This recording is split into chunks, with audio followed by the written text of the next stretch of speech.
Hey everyone, welcome back to Corporate Decoder. Today we're going to crack open a filing from Thumzup Media Corporation and see if their latest report has us cheering or booing.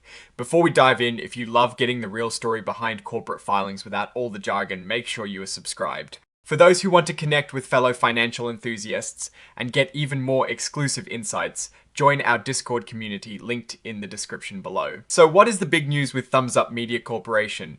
Well, it seems the company is facing a bit of a shake, up in its leadership and consequently a potential issue with its listing on the stock market. It sounds like director Robert Haag has decided to step down from the board and all the important committees he was a part of. This happened on the 4th of October 2025, but the important part for us is what happened next. His departure wasn't due to any big disagreements, which is usually a good sign.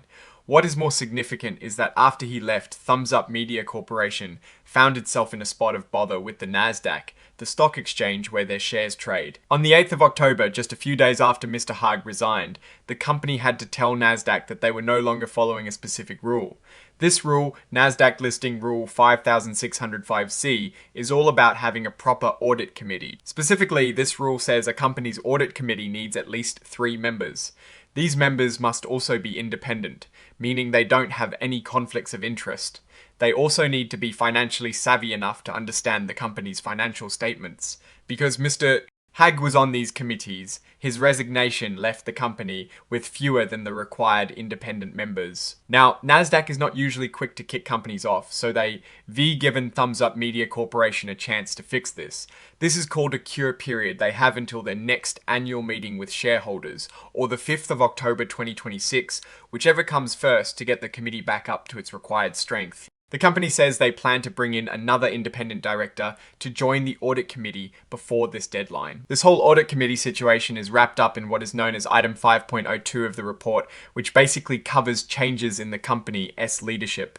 So yes, a director resigned, and because of that, the company is now working to meet stock exchange rules for its audit committee. Looking at the signature section, it is signed by Robert Steele, who is the Chief Executive Officer of Thumzup Media Corporation, on the 9th of October 2025. This lines up with the timeline of when they were notified of the non-compliance by Nasdaq and had to file this report. So what is the big picture here? Thumzup Media Corporation is dealing with a direct consequence of a board member's departure. While the company states the resignation was amicable, the ripple effect is a notice of non-compliance with Nasdaq's listing rules regarding the audit committee. This is in tier death knell for the company, as they've been given time to correct the issue. However, it does highlight the importance of robust governance structures. Losing a director can have tangible consequences, and for Thumzup, it means they need to actively recruit a new independent director to satisfy Nasdaq's requirements. The key takeaway is that while the company's operations might be stable, its adherence to stock exchange rules is under scrutiny. The immediate focus for Thumzup Media Corporation will be filling that vacancy to regain full compliance. We'll be watching to see if they can bring in a qualified candidate within the given time frame. What do you think about this leadership change and the subsequent compliance issue? Does it raise any red flags for you about Thumzup Media Corporation's governance? Let us know your thoughts in the comments below. If you found this breakdown helpful, please smash that like button and subscribe for more straightforward corporate analysis. And don't forget to join our Discord community, linked in the description for more in-depth discussions. Thanks for watching, and I'll see you in the next one.